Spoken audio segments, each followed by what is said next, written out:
John lived high in the mountains where the air stayed sharp and clean and the trees stood quiet like old guards. His cabin was small and strong, made from rough wood and careful hands, and it had one window that looked over snow and stone. He chose this place because silence felt safer than people and the mountains asked no questions from him. Each day he woke before the sun, checked his traps, boiled water, and prepared for the long walk through forest paths he knew by heart. Long ago John had lived among others and trusted words and plans, but life had taken more than it gave and left him empty. The mountains did not judge him for that, and the cold did not lie to him the way people sometimes did. Here survival was honest because effort always met reward and mistakes were answered quickly. John learned to read the snow, the wind, and the sound of distant animals better than he ever read faces. One early morning the sky was pale and the snow fresh from the night before, and John followed deer tracks near a frozen stream. The trail was clear and steady until something strange crossed it from the side. John stopped and bent low, studying the marks pressed into the snow with care.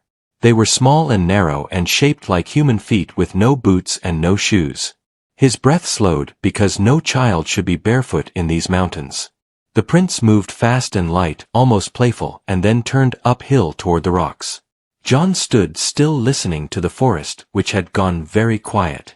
He felt the kind of warning that did not shout but settled deep inside the chest. John followed at a distance, moving slow and careful not to break branches or crunch the snow. The trail led higher where the trees thinned and the wind grew sharper. He knew this place well because wolves often passed through this ridge. Most people feared wolves, but John respected them because they hunted clean and stayed true to their own. As he reached a bend in the rocks, he stopped behind a pine and looked ahead. There she was, standing on the stone with the sky behind her like a wide white wall. A young girl stood barefoot on the cold ground, wearing rough clothes made from animal hides. Her hair was dark and wild, and her face was calm, like she belonged exactly where she was. 3 gray wolves stood near her, one on each side and one behind her like a shield. They were alert but not angry, and their eyes watched the forest with quiet control. The girl moved among them without fear, touching their fur and leaning against their sides. John had seen many things in the mountains, but nothing like this. His heart beat slow but heavy because he understood the truth in front of him. This child was not lost, and she was not afraid, and she was not alone. She had survived where few adults could, and she had done it without help from the world below. John felt something break open inside him that had been sealed for many years. A branch cracked beneath his boot, and one of the wolves turned its head toward him. The girl followed the wolf gaze, and her eyes met John from across the open stone. She did not scream or run or hide. She simply watched him with a steady look filled with calm and curiosity.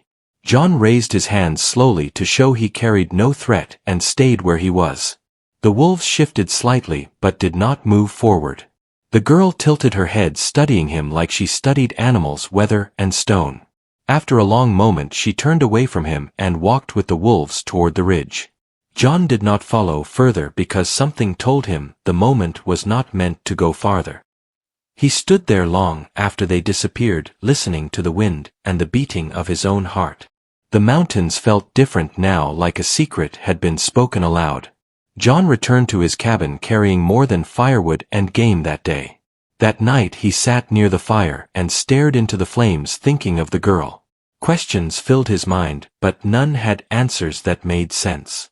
Where had she come from, and how long had she lived among the wolves? Most of all, why had the mountains chosen him to see her? Sleep came slow and light, and dreams followed him into the dark. He dreamed of footsteps in snow and eyes watching from the trees. When morning came, John woke with a quiet decision already formed in his heart. He would watch and learn and protect from a distance if needed. Days passed and John returned to the ridge, often staying hidden and careful. He saw the girl hunt small animals, gather roots, and drink from cold streams. The wolves taught her through movement and sound, and she learned without words. John realized she knew the land better than most people ever would. One afternoon clouds gathered fast, and the air changed without warning. Snow began to fall thick and heavy, and the wind turned sharp and cruel. John knew the storm would be strong and long and unforgiving. He feared not for himself but for the girl and her fragile human body. As the storm grew, John packed food, cloth and tools and headed uphill. The path was harder now, and the snow deepened with every step. When he reached the ridge, he saw the wolves restless and pacing. The girl crouched low against the stone, holding herself tight. John stepped forward slowly and placed food on the ground between them. The wolves watched him closely but did not attack. The girl looked at the food, then at John, then back at the storm. For the first time John saw fear in her eyes. He spoke gently, using simple sounds and calm tone. He pointed toward his chest, then toward the cabin, then toward the fire. The girl stood still, thinking in her own way. At last she stepped forward and touched his sleeve with cold fingers. That single touch marked the end of John's life in hiding. John led the way through the storm, moving slow so the girl could follow without slipping. Snow pressed hard against them and the wind tried to push them back, but John stayed steady. The girl walked close, watching his steps and copying how he placed his feet in the snow. The wolves followed behind, silent and alert, guarding every side like shadows. When they reached the cabin, the door creaked open and warm air spilled out into the cold. The girl stopped at the entrance, unsure of the dark space and the strange smells inside. John knelt and placed more food near the fire, and waited without forcing her forward. After a long moment she stepped inside, eyes wide and body tense like a cautious animal. The fire crackled low and gentle, filling the room with orange light and soft heat. The girl flinched at first but slowly moved closer, drawn by warmth she had never known. John wrapped a thick blanket around her shoulders, careful not to rush or scare her. She allowed it and sat near the fire, holding her hands out, feeling the heat rise. The wolves stayed outside, lying close to the cabin walls, listening and watching. John left the door slightly open so the girl could hear their breathing. That sound calmed her more than the fire or food ever could. She relaxed just enough to eat slowly, watching John with careful eyes. John spoke softly, using simple words and calm rhythm. He said his name, pointing to his chest, and then waited. The girl watched him, then touched her own chest and made a sound like Anna. John repeated it gently, and she nodded once, accepting the shared meaning. That night the storm howled around the cabin, but inside it stayed quiet and safe. The girl slept near the fire, wrapped in blankets, while John stayed awake watching. He had not shared space with another human in many years. The feeling was strange and heavy, but not unwelcome. Morning came slow and pale as the storm finally passed. The girl woke early and moved to the door, looking for the wolves. John opened it wider, and the wolves rose and approached, calm and watchful. They sniffed the air, checked the girl, and lay down again nearby. The girl touched their fur, then looked back at John as if asking a question. John understood without words and stepped outside to give them space. She moved easily among the wolves, whispering sounds only they understood. John realized then how deep their bond truly was. Over the next days the girl stayed near the cabin but did not go far. John showed her water tools and how to sit near fire safely. She learned fast, watching every movement and copying without mistake. Her mind was sharp, shaped by survival and silence. John learned just as much by watching her. She listened to the wind before storms and watched birds before snow. She sensed danger before it appeared and trusted instinct over fear.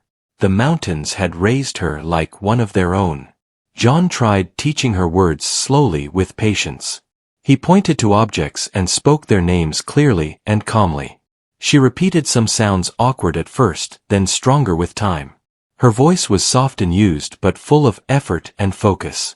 At night she slept better, knowing the wolves were close and the fire steady.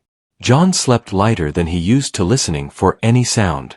He felt responsible now in a way he had not felt in years. The weight of it scared him but also gave him purpose. One afternoon John noticed tracks near the lower ridge not made by animals. Boot prints crossed the snow, careless and loud. People were nearby, and that meant danger for the girl. John felt his chest tighten as old fears returned. He knew the world below would not understand her. They would ask questions, separate her from the wolves, and change her forever.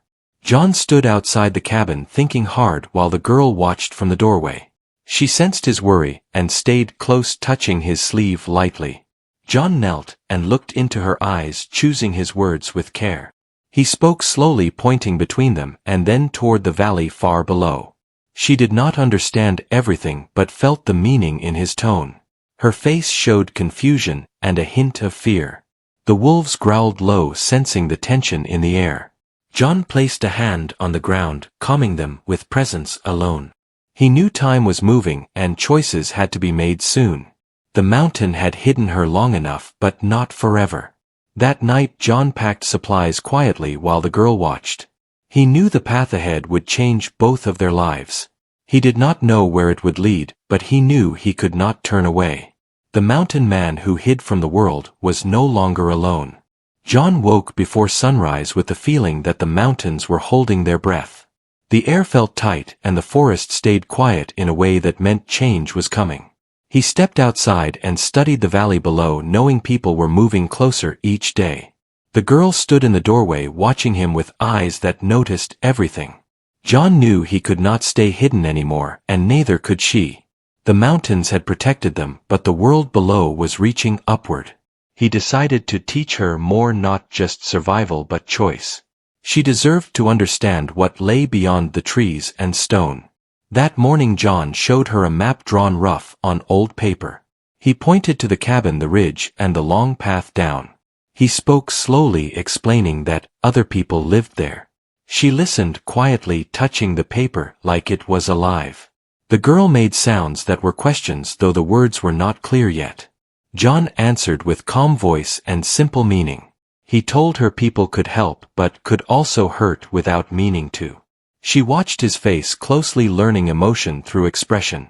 Over the following days John worked patiently, teaching her small things. He taught her how to wear boots and thick clothes without fear. He showed her mirrors, and her reflection startled her at first. She reached out, touching the glass, then her own face slowly. John taught her her name again, speaking it gently every morning. Anna repeated it stronger each time, like claiming it as her own. He taught her his name, and she smiled slightly when saying it. That small smile felt like sunrise after a long winter. The wolves stayed close but watched from farther away now. They sensed the shift and allowed the girl to grow beyond them. At night, Anna sat by the door listening to their breathing.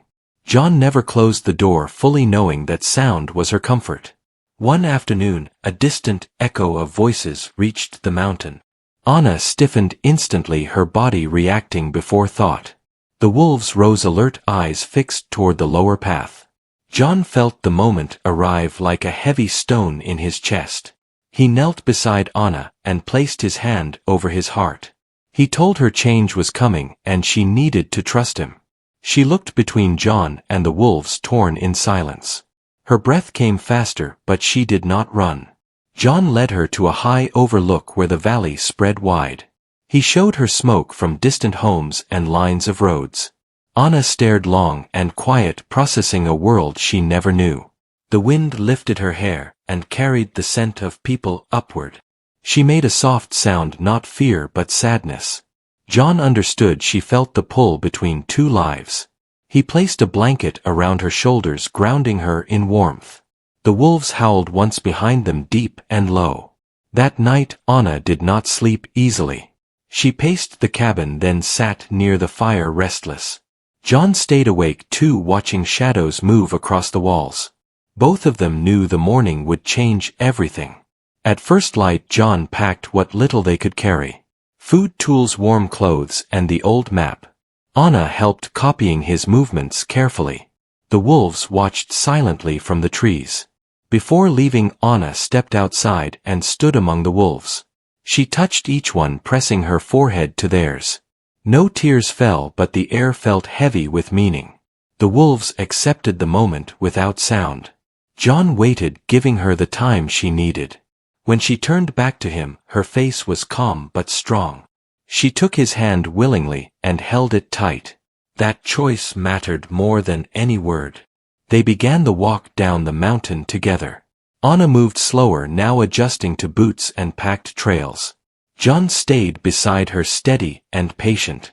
The wolves followed at a distance until the forest thickened. At the edge of the tree line, Anna stopped. She looked back one last time toward the high ridges. The wolves stood watching still and silent. She lifted her hand slowly, then turned away. John felt the weight of what she had given up. He promised himself without words that he would protect her. The man who once hid from the world now faced it head-on. And the girl raised by wolves stepped into a future unknown. John and Anna walked for hours as the mountain slowly loosened its grip around them. The air grew warmer and the trees thicker and the paths more clear with every step. Anna stayed close to John, watching everything with wide, careful eyes. Every sound felt louder now without the steady presence of wolves behind her. By the time they reached the lower valley, the sun stood high and bright. John slowed his steps, giving Anna time to breathe and adjust. She had never seen open land stretch so wide or heard so many distant sounds at once. Birds, carts, wind, and far voices mixed into one overwhelming rhythm. John guided her toward a small river where they could rest. Anna knelt near the water, touching its surface gently. She watched her reflection ripple and fade, then return again. Change felt confusing but not frightening with John beside her. As they moved farther, they saw signs of people more often. Wood fences, smoke rising, and narrow roads marked the land. Anna pressed closer to John, sensing the nearness of others. John spoke calmly, reminding her with tone more than words. Near sunset, they reached a small settlement resting between hills. John stopped at the edge, waiting until the day quieted. He wanted her first meeting with others to be gentle. Anna watched lights appear one by one like stars on the ground. They approached a modest building where a warm glow filled the windows. John knocked slowly and waited with steady breath. A woman opened the door, her face showing surprise, then concern. John spoke carefully, explaining as simply as he could. The woman looked at Anna, then stepped aside, inviting them in. Inside, the room smelled of food and wood and clean cloth. Anna froze at first, then followed John inside, trusting his presence. Other faces appeared, curious but calm. The people spoke softly, asking questions with care. John answered what he could without telling more than needed. Anna stayed quiet, watching mouths and hands, learning expressions. No one rushed her, and that made all the difference.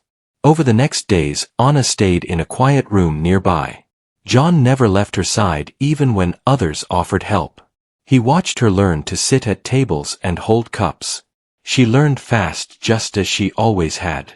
At night, Anna struggled with silence.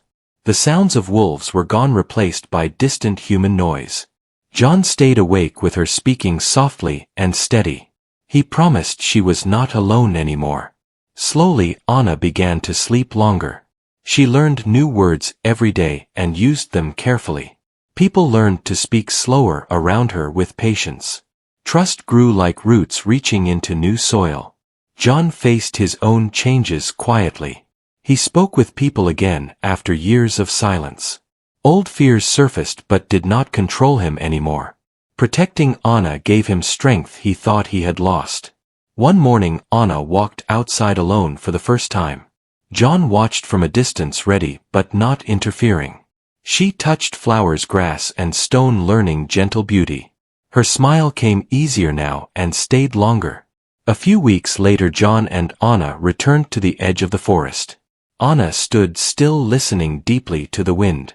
Somewhere far above, a faint howl echoed across the hills. Anna closed her eyes and smiled softly. She placed her hand on the ground in quiet respect. Then she stood and walked back to John without looking back. Her steps were sure and forward. She had not lost who she was, only grown beyond it. As seasons passed, Anna learned more of the world. John taught her honesty, strength, and kindness. She taught John how to see life with fresh wonder. Together they built something new from what was broken. People came to know them as a quiet man and a mountain girl. Few knew the full story, and that was enough. The mountains still watched from afar, steady and patient. They had given a gift and trusted it to the world. John no longer hid from life. Anna no longer walked alone between two worlds. Both carried the mountains inside them always. and the path ahead felt wide and full of promise.